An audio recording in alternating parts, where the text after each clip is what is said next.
एक जिस सीन की मैंने आपके सामने बात की थी वो देखते हैं क्या कहता है।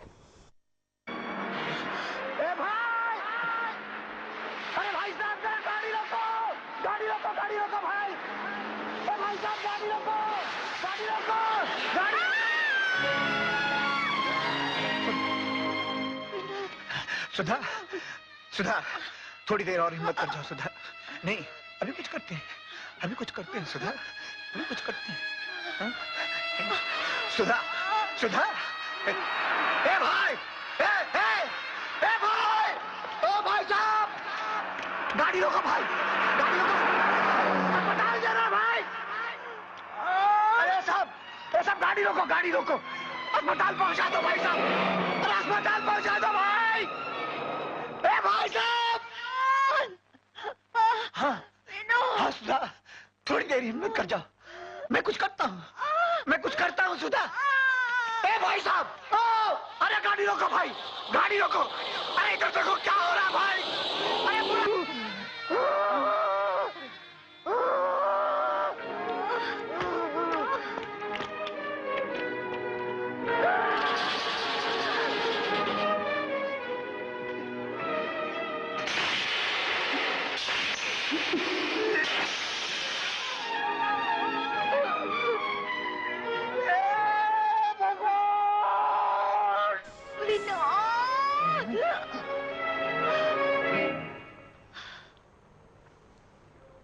महेश जी, गाड़ी शायद इंसानियत की इस सीन से भी ज्यादा दूर गई है। ये तो शायद 30-40 साल पुराना सीन होगा, सुधार होना चाहिए था और गाड़ी इससे खराब दिशा में गई, ऐसा नहीं मानते? देखिए, ये 30 वर्ष पुरानी बात है और इंसानियत और गैर इंसानियत, धर्म और अधर्म, ये दोनों एक साथ समाज के अंग रहे। अभी जिस स्कॉलर की बात कर रहे थे कि मध्य मार्ग, हम हमेशा समाज के संस्कारों, अच्छाई और बुराई के बीच उस मध्य मार्ग पर जब तक चलते रहे तब तक ठीक रहा। उसकी किसी भी तरफ अति समाज में एक बिखराव लाई और जिस 30 वर्ष पुराने सीन को आज हम रोज देख सकते हैं, वो हो सकता है उस वक्त कभी बिल्कुल लंबे समय के बाद एक बार दिखाई देता हो, लेकिन आज ये सीन, आज ये दृश्य हर गली कूचे, हर कोने पर, हर शहर में, हर जगह पर रोज हो रहे हैं। ये और आगे बढ़ेंगे अगर इन्हें हमने नहीं रोका। अगर कहीं सामाजिक संरचना के इस टूटते हुए, चरमराते हुए ढांचे को अगर हमने उसी भारतीयता, भारतीय संस्कृति की महक से दोबारा नहीं इसको खुशबू दी, तो आखिरकार ये भारतीयता, ये आत्मीयता, इंसानियत कहीं मर जाएगी। जो बची हुई है वो। बिल्कुल शारदा जी, इस फिल्म के शॉट में बदलाव आया है। बदलाव यह आया है कि शायद पति वाइफ के लिए अब इतना नहीं चिल्लाएगा या इस स्थिति में छोड़ जाएगा, क्या कहे? नहीं अभी संवेदनाएं इतनी मरी नहीं है, लोग जी तो रहे हैं, लेकिन वही है कि एकाकीपन ज्यादा हावी हो गया है और गाड़ियों की रफ्तार और ज्यादा तेज होती जा रही है। मेरा मानना है कि संवेदनाओं में थोड़ी सी शिथिलता आई है। बिल्कुल, संवेदनाओं में शिथिलता आई और ये शिथिलता अगर नहीं बदली गई तो सारा समाज और राष्ट्र की व्यवस्था शिथिल हो जाएगी। इसलिए हमें इस विषय पर चिंतन करना। यहाँ पर एक कॉलर से बात करते, देखते क्या कहना चाहते हैं। नमस्कार। हाँ नमस्कार जी, बोलिए। हाँ, हम इस बारे में आपको प्रोग्राम देख रहे थे, मुझे कुछ कहने की इच्छा हो रही है।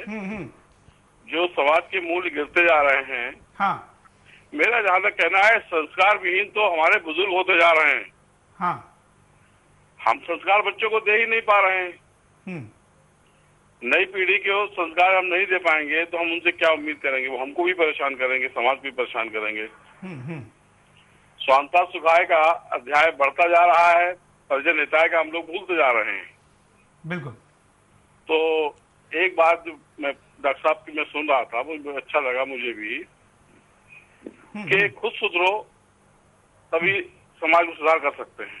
बिल्कुल, धन्यवाद जी, थैंक यू। एक पीढ़ी ने अगले पीढ़ी को कुछ चीजें देनी है और अच्छी तरीके से डेवलप करके देनी चाहिए, लेकिन यहाँ तो गिरावट के साथ भी शायद हम दे नहीं पा रहे हैं, इसलिए ये स्थिति बनी है। एक कॉलर से बात करते हैं, देखते हैं अपनी बात को क्या कहना चाहते हैं। नमस्कार, बोलिए। हाँ, ये जो बिंदास बोल कार्यक्रम में आपने जो मुद्दा उठाया, निसंदेह सराहनीय मुद्दा उठाया है, और असल में इंसानियत खत्म होने के पीछे मूल कारण मुझे ये समझ में आता है कि हमारा देश असल में भावना प्रधान देश था, परंतु जब से ये भौतिक चकाचौंध की चक्कर में आया है, ग्लोबलाइजेशन के नाम पर, धन कमाने के नाम पर जिस प्रकार होड़ बढ़ी है, उस होड़ ने जो है हमारे नैतिक मूल्यों को हास कर दिया है। धन की चकाचौंध में हम अपने नैतिक मूल्यों को क्षीण कर चुके हैं और उस कारण से स्थितियां पैदा हो रही है। क्योंकि हम जो जिस प्रकार से मैकाले ने जिस मकान की नींव रखी थी, उस मकान को हमारे काले मैकालों ने पूरा करने के लिए इस देश की संस्कृति को पूरी तौर पे तहस नहस कर दिया है। आज हमारा प्रत्येक नागरिक जो है सिर्फ धन कमाना चाहता है, उसके सामने ये कोई मुद्दा नहीं है कि देश को नुकसान होगा, समाज को नुकसान होगा, परिवार को नुकसान होगा। आज परिवार बिखर रहे हैं, बूढ़े माँ बाप परेशान हो रहे हैं, बच्चे जो है उन्हें सुविधाएं जरूर हम लोग मुहैया कर रहे हैं, परंतु उन्हें संस्कार नहीं दे पा रहे हैं। ये संस्कार जो माता पिता को सुख दे सके, समाज में शांति फैला सके और देश को ताकतवर बना सके, क्योंकि प्रत्येक व्यक्ति मात्र धन कमाने के लिए लगा हुआ है। बिल्कुल, धन्यवाद। एक और कॉलर से हम बात करेंगे, देखते हैं उनकी भी इस विषय पर क्या प्रतिक्रिया है। हेलो, नमस्कार। हेलो, हाँ बोलिए सर। ये इंसानियत का जो मुद्दा आपने छेड़ा है, इसका मेन कारण क्या है कि जो आजकल पहले इंसान अपने में ही आजकल बिजी है। एक तो दूर करने में टीवी का भी बहुत बड़ा रोल है इसमें। हाँ। आदमी जो भी आता है टीवी में ही बिजी है, किसी के पास टाइम ही नहीं है। मोस्टली आदमी रात को, पहले क्या था, आज से 15 साल पहले लोग बाग इकट्ठे होते थे, बैठते थे टाइम का एक दूसरे के लिए। आज क्या है कि लोग बाग टीवी में बिजी है, कुछ इंटरनेट में बिजी है आपस में, लेकिन टाइम ही नहीं है दूसरे के लिए उनके पास। बिल्कुल, धन्यवाद। मैं डॉक्टर साहब के पास जाऊंगा। ये जो बात इन्होंने बड़ी अच्छी कही कि पहले लोग इकट्ठा होते थे, शाम के बाद काम से आने के बाद बैठते थे, बड़े छोटा मोहल्ला हो बड़ा मोहल्ला हो, कुछ नहीं होता तो शहरों में भी एक दूसरे के घरों में जाकर बैठने की बात थी। ये टाइम नहीं वाला जो फैक्टर पिछले कई दिनों से आया है, क्या ये भी एक बड़ा कारण है? देखिए, हमारे दोनों कॉलर्स ने, जितेंद्र जी ने और प्रवीण जी ने, जितेंद्र जी ने जहाँ कहा कि हमारा देश एक भावना प्रधान देश रहा, और जितेंद्र जी की ऑब्जर्वेशन ये थी कि टीवी और इंटरनेट ने शायद हमारे उस सामाजिक संरचना के ढांचे को तोड़ दिया। मैं कहता हूँ ये सब चीज़ें मेरे मुझ पर हावी होती चली गई। ये सच था कि हम गांव के लोग, हम शहरों के लोग पहले बाहर निकलते थे, टीवी, मोहल्ले में किसी के यहाँ टीवी लगता था तो शाम के टाइम पिक्चर देखने के लिए इकट्ठे हो जाते, लेकिन बाकी फिर शाम को मोहल्ले के चौराहे पर खड़े होकर इधर उधर की चर्चाएं करते थे।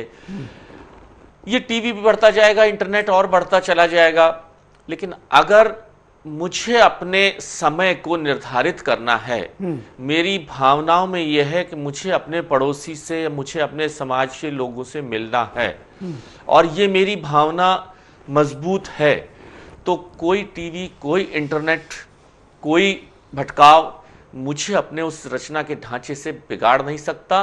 लेकिन इससे पहले भी हमारे बुजुर्गों को दोषी ठहरा रहे थे कि हम शायद बुजुर्ग अपने बच्चों को शिक्षा दे नहीं पाते हैं कि हमें क्या करना चाहिए इन बच्चों को। अब ये बात सही है कि बुजुर्ग बच्चों के साथ बैठते नहीं है, बच्चे बुजुर्ग के साथ नहीं बैठते, तो शिक्षा कहां से दी जाएगी? बच्चा आते इंटरनेट पे लग गया, क्लास से आते टीवी पे लग गया। लेकिन फिर भी ये बुजुर्गों का फर्ज है कि इस समय का आप 2 घंटे टीवी भी देखिए, 1 घंटा समाज के बीच में भी रहिए, खेल के मैदान में भी रहिए, स्कूल भी रहिए।